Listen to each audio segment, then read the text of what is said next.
દાહોદના ભાટીવાડા વિસ્તારમાં આવેલા એનટીપીસી કંપનીના નિર્માણાધીન સોલાર પ્લાન્ટમાં સોમવારે રાત્રે ભીષણ આગ લાગવાની ઘટના સામે આવી હતી.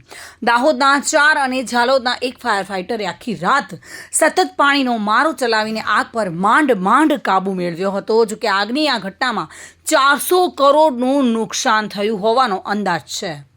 આગ લાગતાની સાથે દાહોદ ફાયર બ્રિગેડની ટીમ તાત્કાલિક ઘટના સ્થળે પહોંચી હતી અને સિક્યુરિટી ગાર્ડ સહિતના તમામ કર્મચારીઓને સમયસર સલામત રીતે બહાર કાઢવામાં આવ્યા હતા. આથી કોઈ જાનહાનિ ટળી હતી.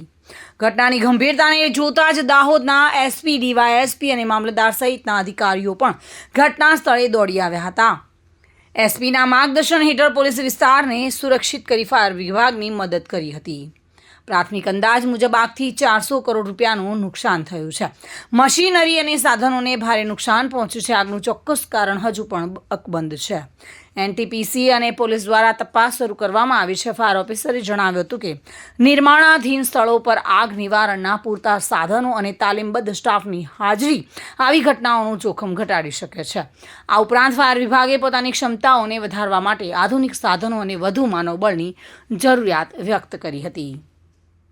જોકે દાહોદના નવીન ઉર્જા ક્ષેત્રે આ સોલાર પ્લાન્ટ મહત્વનો છે. આ ઘટનાથી પ્રોજેક્ટમાં વિલંબ થવાની અને સ્થાનિક અર્થવ્યવસ્થા પર અસર પડવાની આશંકા છે. ફાયર વિભાગ હજુ પણ બાકી રહેલી આગને બુઝાવવાની કામગીરી કરી રહ્યું છે.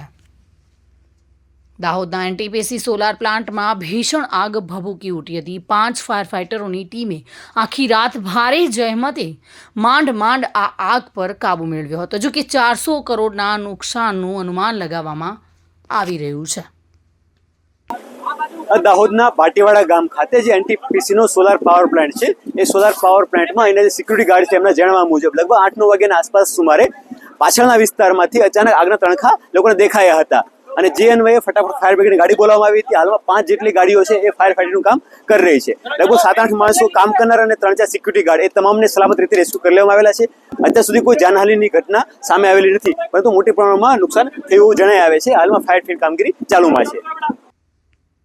કિશોર ડબગર સાથે bureau report, today Gujarati news.